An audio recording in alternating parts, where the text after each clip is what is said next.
Some years ago, there was a research project being done, a long-term research project done on some monkeys on some outlying islands in Japan. And there was a female monkey who one day undertook to wash her fruit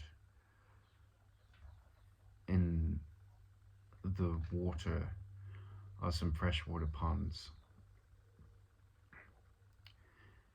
And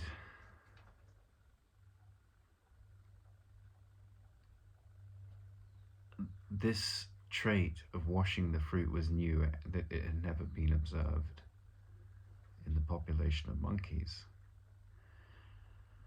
And then very slowly we see this kind of curve of change with like the growth of cell phones in the market or something like that. Very slowly there was a curve that went like this. It was very flat, a few people took it up, and then it went very slowly, gradually accelerating in uptake until the 30 percentile mark, and then boom, it's like a leap to the 80% mark. And we see that kind of, as it's called, an S-curve distribution curve. We saw that kind of uptake with the people who, sorry, the monkeys rather, that took up the this adaptation where you don't have to eat the dirty sand on the fruit when you eat the fruit, and it's an improvement in your experience of the food that you're eating from the monkey's point of view. But the extraordinary thing about the experiment was that there were monkeys on other islands, and there was no connection between these different populations. Like there was no land bridge, it was sea in between, and there was no way that there were monkeys swimming across the island. It was just, they were, separate populations. So there was no genetic bridge and there was no cultural bridge between these populations. But what they found was that this adaptation quickly turned up in the population of the other monkeys. And this quality where there's a shared consciousness of, say, this monkey species, but no commonality, like no connection to introduce the trait, was coined by a biologist called Rupert Sheldrake, called morphogenetic fields, meaning that our adaptations to a certain extent get picked up by other minds that share our consciousness, or our level of consciousness, or our connection in consciousness. And that experiment has become very famous. And of course, if you're a biologist who's obsessed with reductionism and materialism, a lot of people like to poo-poo the theory of Sheldrake about morphogenetic fields. And I often talk about the sage Ramana Maharshi, and I recall not meeting in person, but he was there in the room that I was in India, a man called U.G. Krishnamurti. And if you want to be a yoga student, or if you want to be, a student of Buddhism, or the Course in Miracles, or any spiritual path, like this particular man, I would say, was an incredible challenge to any of those systems, because he said the only thing that's valid is the body. He said Buddha was a charlatan, and he was just a very kind of shocking character. He came into the yoga studio that I was in, and he talked about how Patabi Joyce, who's a world famous yoga teacher, was a complete pervert and all of this. But why am I sharing this? Because he once, as a young man, went to see um, Ramana Maharshi. And of course, he called him a charlatan too. And, he was having a discussion with the famous, prodigy who walked away from them of the Theosophical Society in the 19th century. There was this prediction that would be this world teacher, and this sort of moneyed organization got set up to find him, and they did find him, and he sort of was like, it was like a Monty Python sketch. He just kind of, from the life of Brian, he said, "I'm not the Messiah, leave me alone." But he ended up becoming a very influential character, and his name was Jiddu Krishnamurti. And some say he was an incarnation of the Buddha.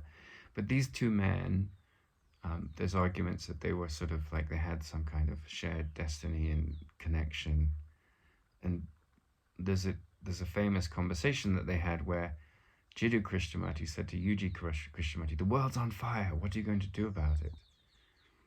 And Yuji Krishnamurti said, and we see this conversation reflected in sort of like the posse of people behind, nuclear disarmament, and the world is on the brink of disaster because of greenhouse effect issues and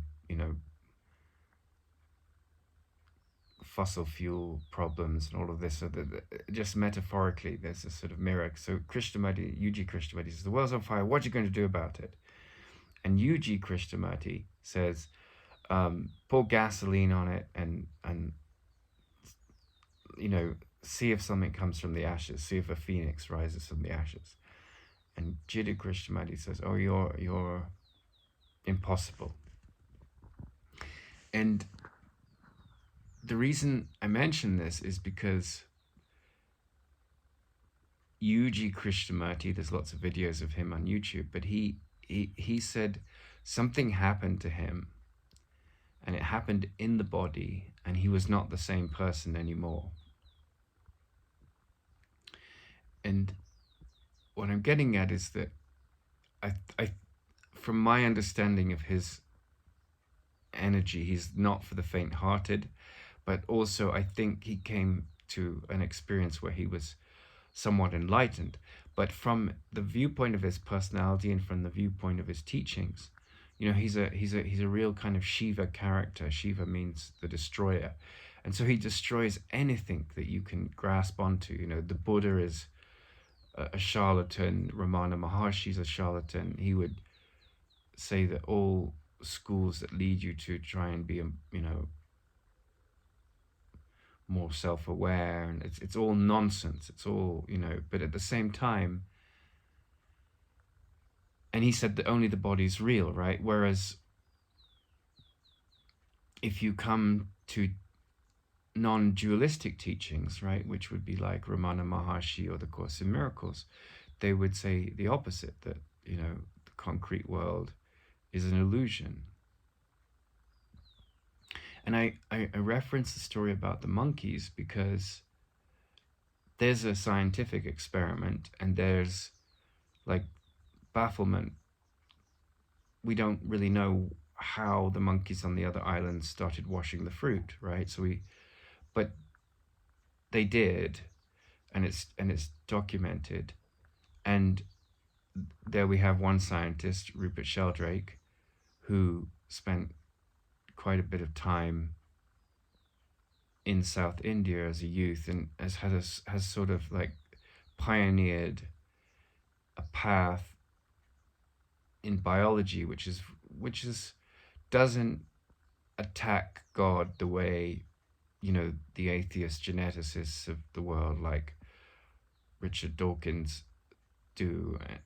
And he's sort of on the peripheries of biology for that reason. Like, he's done a lot of studies into telepathy among dogs and their awareness of how they know there's no way to really understand it, but like there's a sixth sense that they are able to tap into, and they know that their owners are coming home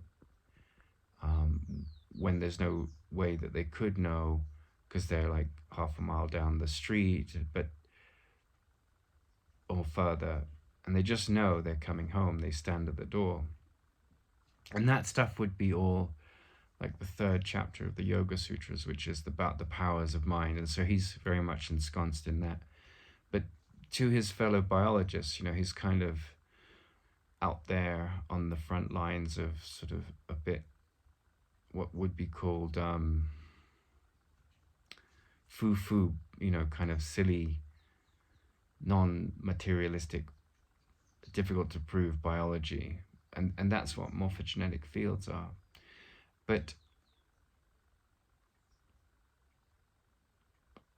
the thing that's interesting about morphogenetic fields is that if you are interested in cultivating a very peaceful mind, then this sense of forgiveness it's very like an Etch-a-Sketch. Etch-a-Sketch was a toy that I think it's about 30, 40, 50 years old, and basically all it was a screen which you could draw on, and you'd make a picture, you'd make an image, and then you could use this knob in the back, this small like notch, and draw it across the screen, and everything that you'd drawn just disappeared, and it went back to the blank screen. And the forgiveness in the Course in Miracles, and what is implicit in how Ramana uses the question, who am I, is very similar to that device in terms of the mind. So the mind comes in and, it makes all these judgments, people are better or less than. And what the Course in Miracles is saying, that's a projection of a fearful thought system, which informs and dictates our perceptive story. And during the course of a life, you'll fall out with different people. You'll make friends that last for a long time. You'll have friends that come in that reflect a set of values. Like when I was a young man, I was very close to a lovely Irishman that was a dear friend of mine. And, I sort of took this path of, he went to India and tried to find enlightened teachers. And I went to America and found one, and by his presence was lifted, and then went to India and found one that wasn't quite there, but taught me a lot. So we had very different experiences, and he became a sort of born-again scientist, obsessed with this fascination around the scientific method and biology and physics. And we took different paths, right? And I still love him very much. He's a beautiful human being. But we see the world very differently. And there's a lesson in the Course in Miracles that says, through my forgiveness, I bring the light of the world to all. Essentially, that's what it says, and that's my function here. And in a sense, that is similar to the monkey that figures out that you can wash the sand off the fruit. Like, there's a way to do things at this subtle level which changes your nature, and you're no longer the harbinger of attack thoughts. You're not giving power to attack and defense thoughts, right?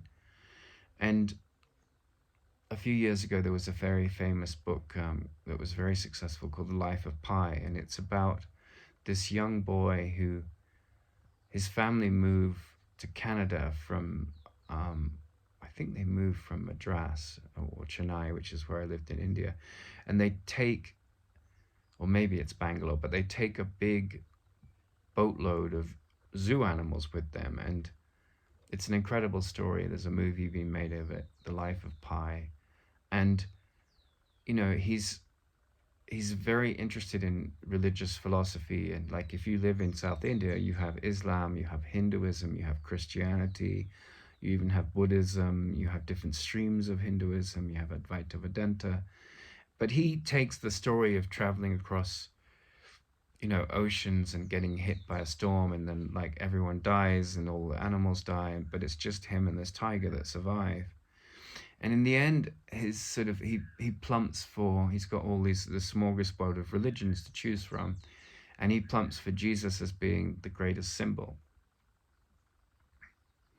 Um, and the funny thing about, you know, the the gods and the savior figures, like Buddha died eating some mushrooms, and you know the myths of Krishna and Rama, they involve, like, they're profound metaphors about the spiritual life and about, the transcendence process that happens as we go through different levels of understanding in psychotherapy, because everything that's going on is psychotherapy.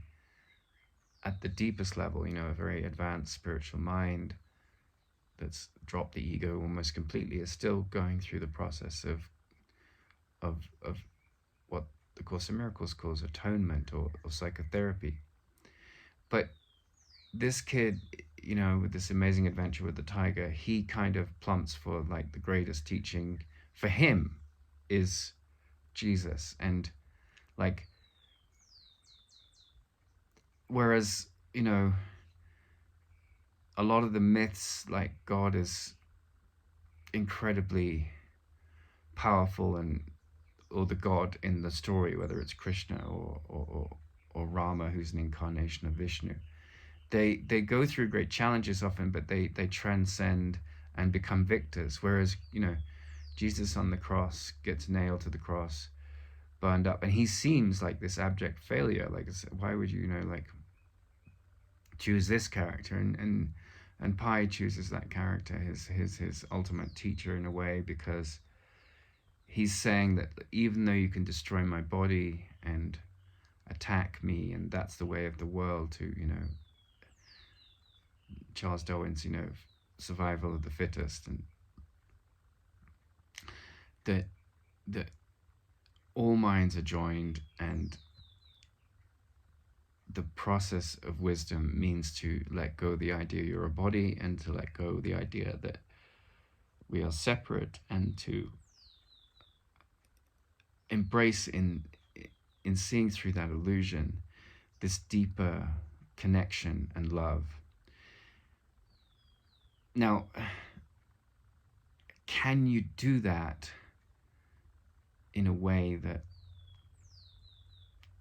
doesn't agree with lots of people? Well, Yuji Krishnamurti poo-pooed all these characters. He said,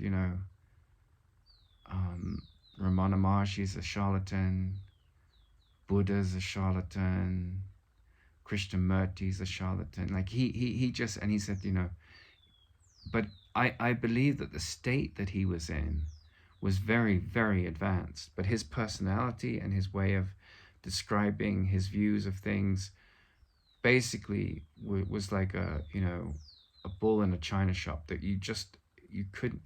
A few people found connection with him, but in general, he wasn't someone that you could, you could agree with a lot of things he said, but his job was to, he really was like a, this archetype of Shiva the destroyer. He would destroy everything that anyone brought to him as sacred. And so in that sense, I think he was a teacher for very few people, in terms of his example was, it spoke to people that just had no time for any kind of religious belief system, or like focused cohesive group, like, a Buddhist monastic tradition, or he just destroyed all of that stuff. And Krishnamurti was often, Jiddu Krishnamurti, not Yuji Krishnamurti, was often of a similar bent in a way. He would, like, take these organized teachings and just, annihilate them. He'd say of monks, like, you're so caught up in, sexuality, they're abstaining from sex, but you're so obsessed with this to the point that it's a form of violence. And you just point out all the hypocrisies of how religious thinking works. And I mention all of this because I was talking to a friend yesterday about the development of Sutra Novum, and he's really keen to bring, the scientific, the way of talking about psychology, psychotherapy, advancement on the path of peace without using religious terms. And I'm all for that, because I think that, or I know that whatever happens in the mind happens anyway, whether you have these structures of religious languages, like whether it's God or Shiva or Atman or Nani or Son of God or Light of the World or Holy Spirit or Viveka, whatever word you want to use that has sort of connection with the psychotherapy of meaning, they're all going to be limited words, right? They're all going to be, well, I don't believe in God. Well, you don't have to believe in God. What's happening in the mind is irrelevant, and it doesn't have any connection with this word God, right? It's like you can talk about the 100 different names for a sparrow. Like there's 100 different names at least for a sparrow in all the different languages of the world. There's several thousand languages in the world. So there's going to be lots of different names for a sparrow. Doesn't change the fact of a sparrow, right? So in the same way, whether you say there's no God or there is a God, there's a process going on in the mind of the human being, which isn't dependent on how we describe it. And the monkeys in Japan, they made a critical change, and then because their consciousness is, this one species is they have the same genes, they have the same culture of, and diet and things like that. They have a lot in common, just as like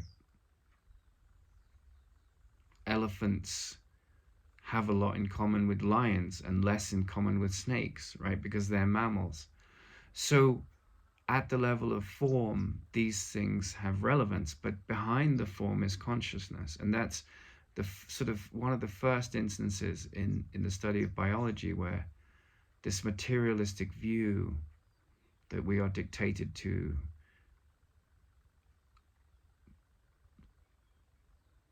by our genes, and we are influenced by our habits and what we nurture and what we attack.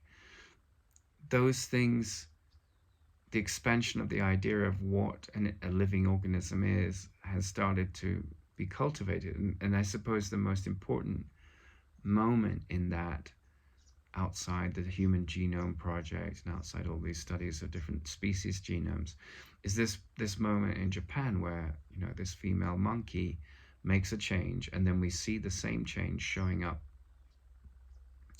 in another population of monkeys that don't have a connection other than being the same species, right? So there is the idea from that moment in biology, there's the beginning of the acceptance from the study of other animals that all minds are joined and we have things in common at the species level. So what is the point of this message? Well, it's that, if you're interested in starting to see the mind from the point of view of the Etch-a-Sketch, like, okay, all these impressions happen and we think there's all this change, and that change is happening at a relative level. But the changes in terms of psychotherapeutic evolution, in terms of in the individual, the changes of spiritual evolution are happening in such a way that one is starting to see that there's another set of stories going on, that when I don't attack and defend, when I cease to judge, when I become more tolerant, when I become more gentle, when I become more honest, when I become more trusting of a different thought system, when I become more open minded, when I become more faithful in these qualities that I've just referenced, and when I become patient to see things differently, these qualities open a door to a deeper joy. And this is the path of the religious life, whereby all the things that our ego is attached to secure fleeting happiness in the world. I'm not saying it's perfectly sane and intelligent to seek shelter in a home and the life that gives you stability in an ever-changing world. Those things I'm not poo-pooing. They're just basic intelligence, basic emotional wisdom. But outside of all those relative needs and truths, there's this movement towards freedom from the past and freedom from the fear in the mind that projects the future, the insecure future. Again, one can be practical, but there's this movement toward not washing the fruit, but doing the Etch-a-Sketch, drawing that knob across the back of the screen so you're not trapped in fearful thinking, right? The image maker in your mind, which says, well, I'll be happy if I have this, or I'll be happy if this happens. And of course, at a relative level, there's a certain truth to that. But at the absolute level, the task of forgiveness is to recognize you're not a victim of the world you see. And once you master that, which is usually a slow, but it's like a bit like the penetration of the the sigmoid curve, the S curve that is I told the story of with the cell phones. It's to begin with, it's a slow thing, and then you start to have some experiences which deepen your peace, and then it goes up really fast. But it takes a long time, it seems, in the world to start to see, like, I'm not a body, I'm not a victim of the world I see, when all your senses are reporting the opposite. But as you move in the direction of that, you become more and more peaceful and less caught up in grievances. And this really is, in a sense, in my understanding anyway, the most advanced form of psychotherapy, because the entity of the ego is being dropped, right? The identification with the entity of the ego is being dropped. And the awareness of what lies behind all these images on the screen in your mind, the blank screen, the tranquil screen, the spiritual nature, and the unification, the unity of all minds starts to come up. And so you can have someone like Yuji Krishnamurti that poo-poos all these people and judges all these people, and that's, in a way, it was just his personality, and it spoke to certain people and was useful to some and was like meaningless to others. But he said that Ramana Maharshi was full of nonsense, whereas others that went to him and had a totally different experience, and their minds got very quiet, just as like the monkey had this influence on the larger population by washing her fruit. She was an innovator. So, your choice to take on this very calm, forgiven, peaceful mind and to go within does have ripple effects in the sea of consciousness. And it's the greatest gift that you can bring to yourself and to other, or to seemingly others, because all minds are joined. But I definitely believe that if you go around saying, if I forgive you, then in inverted commas, monkeys on other islands will feel it, then it becomes like a religion. It becomes like, I'm going to evangelize this idea. And yet that's what, a lesson in the Course in Miracles says, it's the greatest gift you can give. It's what all enslaved minds are seeking, is this presence of someone that won't see you through the eyes of the illusions that once defined them. And I think it's true, but it's not what really matters. What matters is that you just take on this shift and you drop these desires but you bind you to fear. I'm not saying that desires are wrong. I'm saying that desires that trap you in the goo of the world, right? If I don't get this, I'll be miserable. And that's why, in the life of Pi, you've got this kind of piteous character of Jesus on the cross. And it's kind of like the way the story is told, you're like, why would he choose this? Like, there's all these kind of amazing spiritual gods and heroes of religions, and they seem so much less pathetic than Jesus, who's nailed to a cross. He's like, well, that's not really where I want to end up, as with my gods, But it means you give up the first place, the second place. You give up, Jung used to say, give up the first place for the second, right? And in the Course of Miracles, it says, choose once again. So the ego runs in and says, we have to triumph over these people. We have to attack these people. We have to defend our position.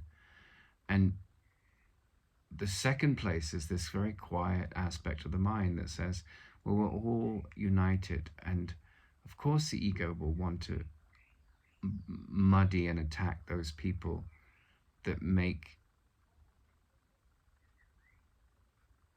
egotistical movements in the world. Like, I was attacked at this university and I was accused of all these things.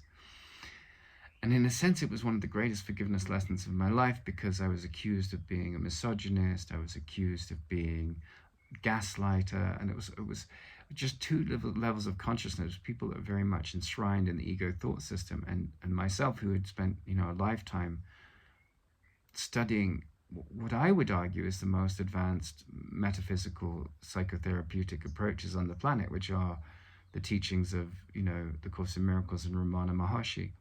And if you take all the religious language out of it, it's just like, well, the thought system of the ego uses the psychology of the mind to entrap and ensnare. We get entrapped in the mother complex, we get entrapped in transference, we get entrapped in the father complex.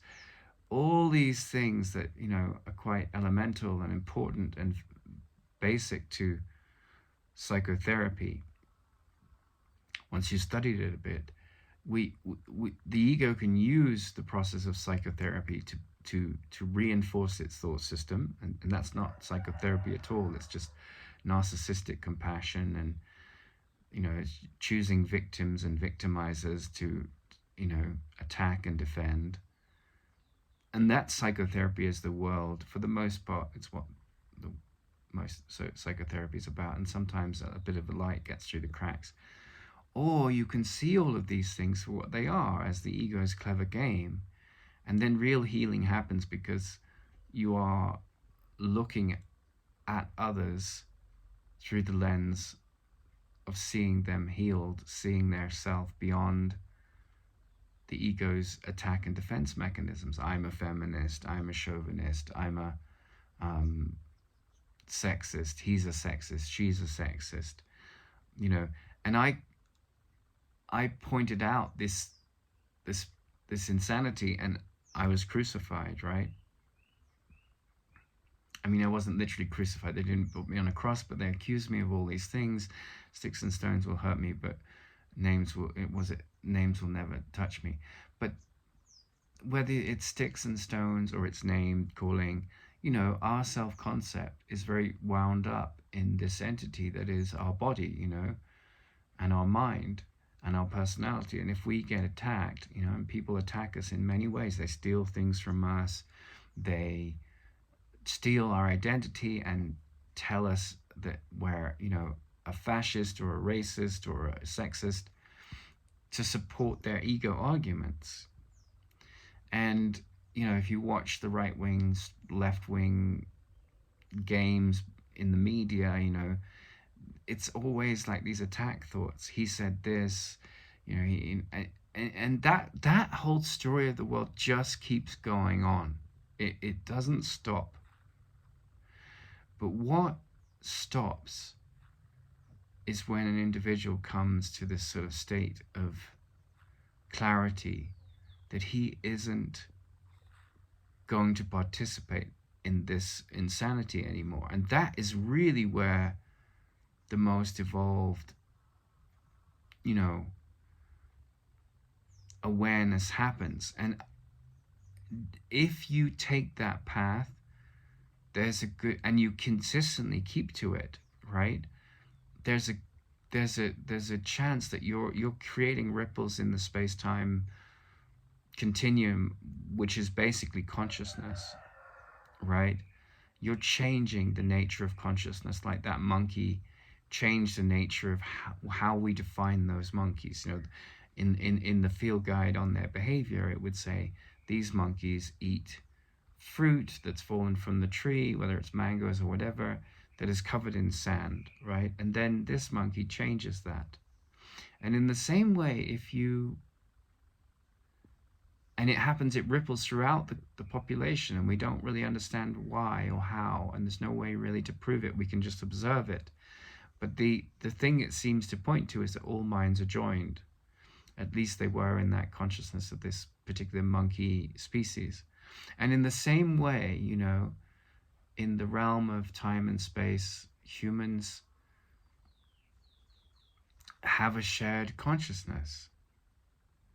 And I know this person in Venezuela right now, and she keeps telling me all these stories about, how the government is using COVID, or the governments of the world are using COVID to control the population, and there's a chip in there, and can press a button. I mean, it's just, she's obsessed with this thought system.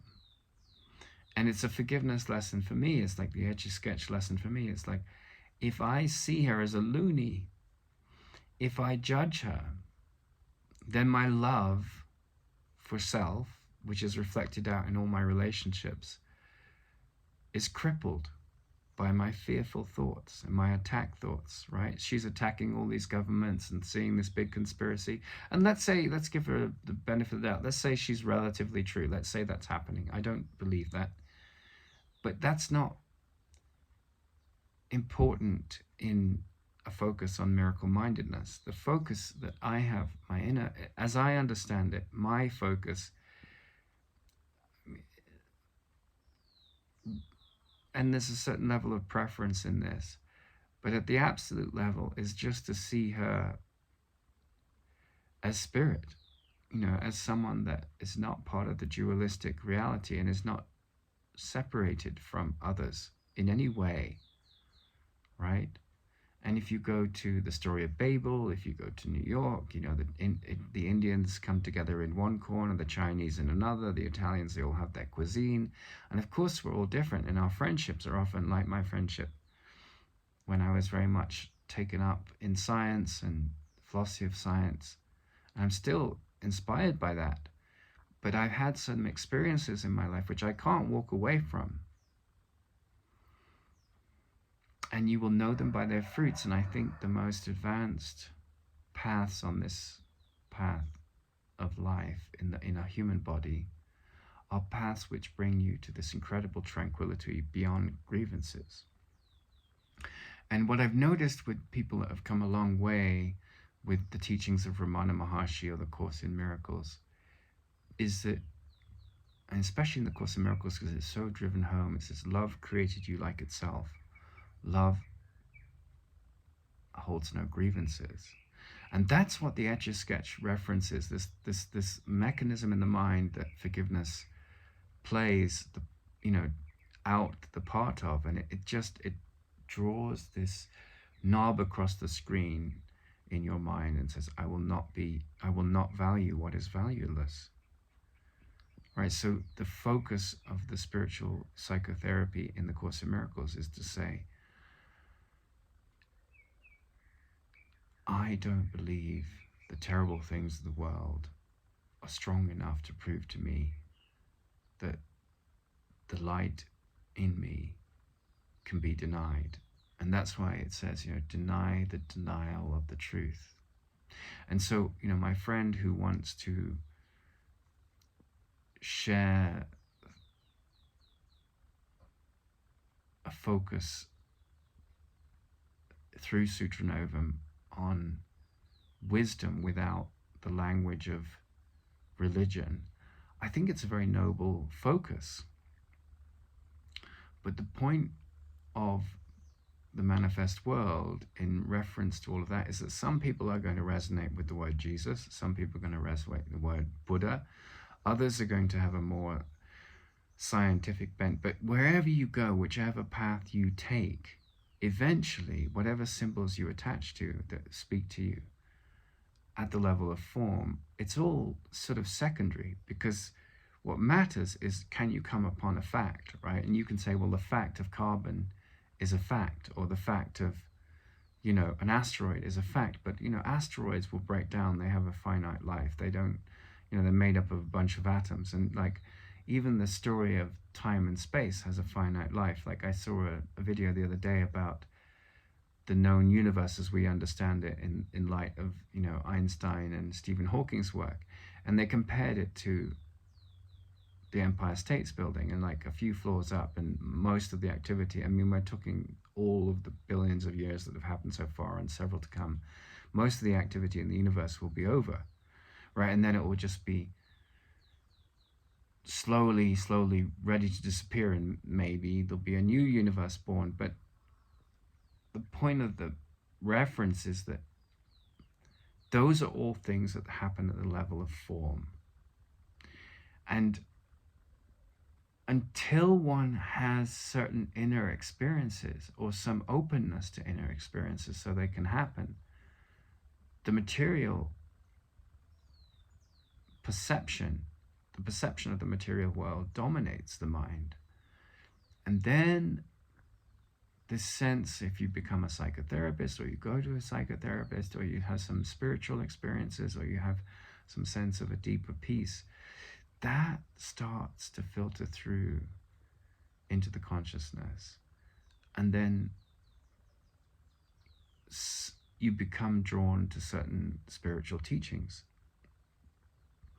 And do you need the gods of mythology to guide you there? For some people, yes. For other people, it's just, all of that drops away. And can you make a universal message that speaks to everyone? No, you can't. You just can't, because, if you say to a Buddhist, well, Christ is your savior, and they'll be like, no, he's not. And then you say to a Christian, the way and the light lies with the message of the Quran. Or you say to someone who's devoted to the Quran, you've got to accept Jesus as your savior. It's losing battle. It's silly. And then you say to an atheist, all the gods of the world are absolute nonsense. You'll say, yeah, I agree with you. So, and then, Joseph Campbell says that gods represent potentialities of the psyche, and I think that's true. Different gods, different heroes in mythology represent different. That's why I've always thought that the line from the New Testament by Jesus, where he says, there are many rooms in my Father's house, which means there's, like, if my Father's house means the mind on its path to elevation and self-realization, and the many rooms means many psychological states. But what's beautiful about the teachings of the Course in Miracles, in a way, is that there's, it breaks it down that there's only two movements at any time. There's a movement towards fear and the embedding oneself in fear, and however you use the symbols of the mind or the world to achieve that doesn't matter to the ego, as long as you do it. And then there's the movement towards emancipation from fear. And we'll always have different symbols, because we are characters, as Aldous Huxley says, the author of the Brave New World book. He says, by the nature of us being symbol eating, symbol feeding. We feed on symbols. One symbol is going to have a different meaning for others. For a maniacal murderer, a hammer might be the symbol of a weapon to kill. For a conscientious carpenter, it's a symbol to build a house. So you can take any symbol, whether it's Christ on the cross, or and use it in a polarizing manner, depending on how the perceiver is looking at it. And the same is true of the double slit experiment. From that experiment in physics, we learned so much about how the observer influences the observed, right? What we thought would happen didn't happen because, matter and energy and perception all dance together to create this strange realm of time and space. And the whole wisdom of enlightened psychotherapy is to begin to open the door in the mind to a timelessness that transcends space and time and transcends duality. And that's what forgiveness is about. I'm not a victim of the world I see. I see only the past. And the cultivation of forgiveness, this mechanism which corrects illusions, is a very, it's sort of I think it's a very shocking process. It may happen over many years, but it is a shocking process because you're going from being someone that, condemns and attacks and says, these priests that, abuse boys and girls, they're pedophiles, they're the most abhorrent people in the world. And at the relativistic level, that's true. You can't deny it, right?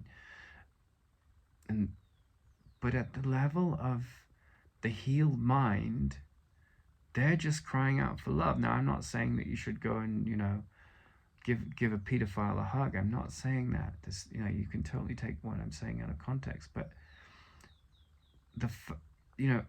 beyond all the horrible things that happen in the world, there is this shift that happens. Says, I'm spirit. I'm not the perversities of my deceived ego, and nor are those people that I see and judge. And so this very profound nailing of yourself on the cross, the dying of the ego, like the Ramana Maharshi said, there's the cross represents the body. Jesus is the ego. And in French, Jesus is je suis, I am, right? And then the death of the ego, which is usually experienced as quite a painful process because we're so attached to our belief systems, and we let them go with great defiance, usually in resistance. But the gracious death of Jesus on the cross is the awakening of the spiritual thought system, And whatever happens in your life at the level of form, if you can angle the mind, to see these things, then liberation is going on. That's really what's happening. That's why you can die of cancer and have a profound healing, because the cancer is the body dying, but it could be a vehicle for you to grow out of fear and hate and condemnation and see the world through beatific eyes. And this is the process of the Course in Miracles, and it goes right in contradiction to all the thought systems of the world, which says, I'm a body, I was born, I will die. The universe is expanding, whatever theory like all of those things change in time. Our physics will always be evolving. But the metaphysics of like Ramana and Maharshi and the Course in Miracles, those things will never, ever, ever change, because they're based on an understanding of what transcends change, and related from the foundation of that viewpoint, that there's something that never changes. And the process of enlightened psychotherapy is bringing the mind back to the awareness of that thing within you which never changes. And so I've tried to bring in how, even though different teachings will say very different things, the proof is in the pudding. Like Krishnamurti, U.G. Krishnamurti would attack pretty much every spiritual teacher out there and all the doctors, and whereas other people might get some kindness and relief from the presence of a doctor at their side. He absolutely had, attacked and undermined doctors. I don't really have much time for doctors, personally.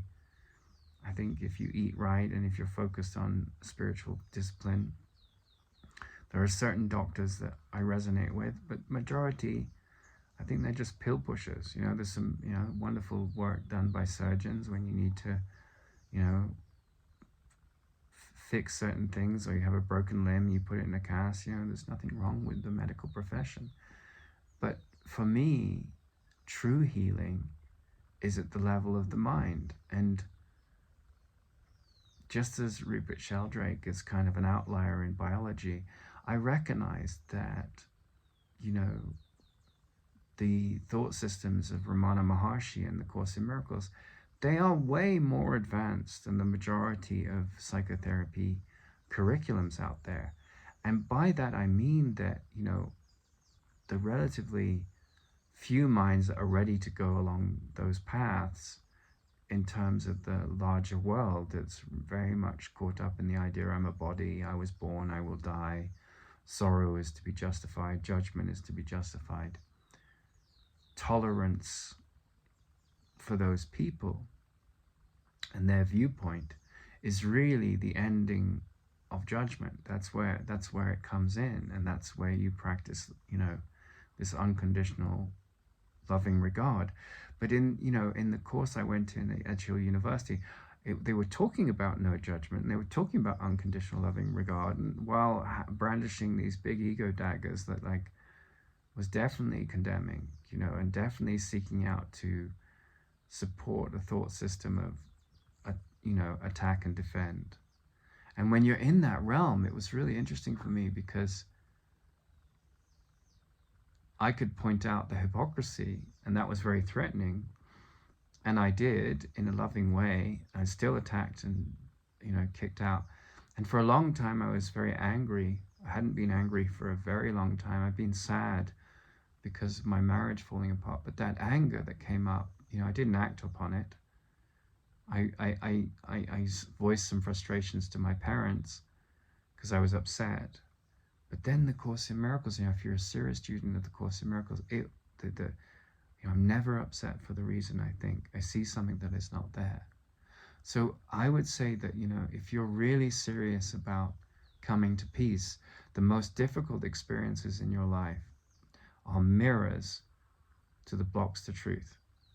And that's their gift, I mean, there's a certain analysis which I subscribe to that during the end of the First World War, the reparations put upon the German people was so harsh, there was so much hatred by the British and the French particularly to condemn the Germans, that we basically created another world war, because it wasn't just Hitler that hated these reparations. It was like the money they had to pay, and their economy was just, they were just so angry, And that anger, that bile, that lack of forgiveness by the British and the French, which Woodrow Wilson tried to, curtail in Paris, and he just couldn't, he was the American president, and it's just like the British and the French, no, the Germans, they need to suffer for this.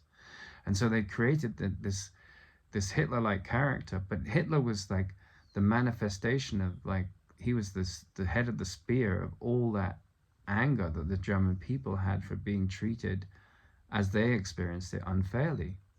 And that's why forgiveness brings, the light of the world, where light is possible in this world, in this relative world, to the minds of everyone. Because if an eye for an eye, tooth for a tooth, just leaves the whole world blind.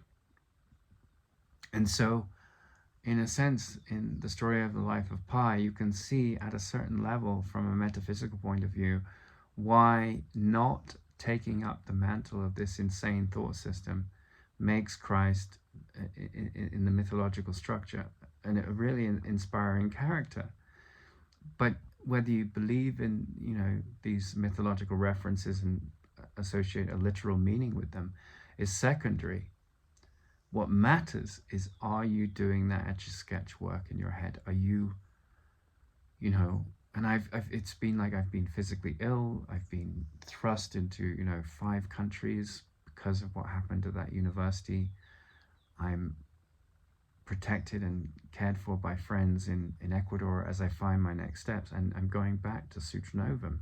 I'm seeing that fixing the world is not what our task is here to do. I'm not saying that's a wrong thing. I'm all for holistic management in farming, and I think that's aligned with the Greeks on logos. There's lots of practical things which I advocate. But ultimately what these experiences, which are extremely challenging and traumatic, brought me to was the awareness that my job is to fix my perception of the world, not to fix the world, right? And that was, what's that song? I think there's a song, I wrote it actually. It was based on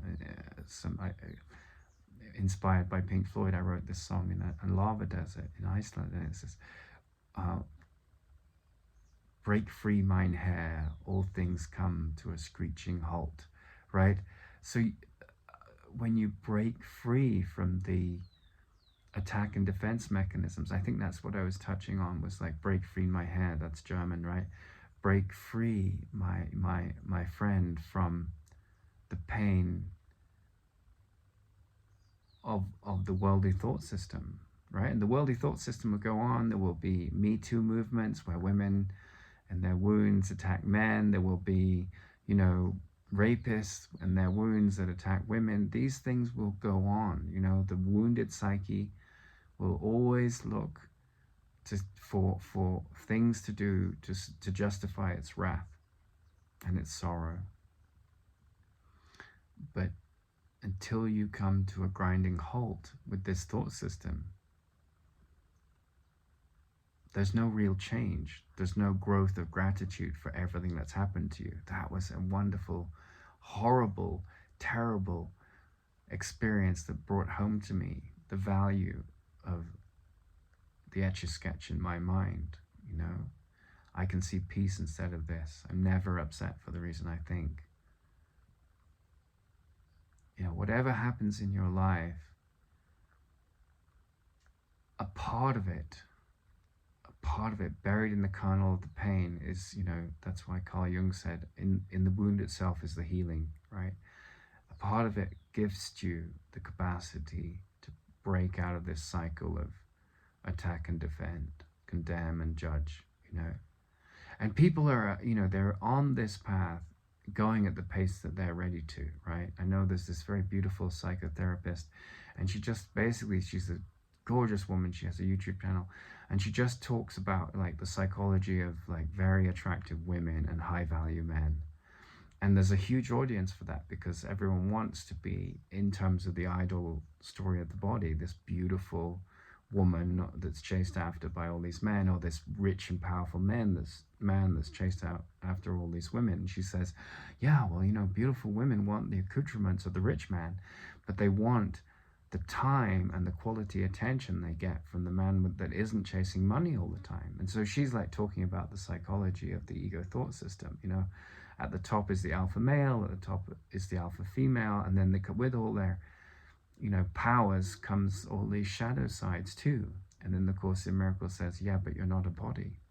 And so all these thought systems are useful for self-improvement, processes, and learning how to handle an attractive woman, or learning how to attract an alpha male, how to dress to please a man, all these things. You have all these tutorials on social media.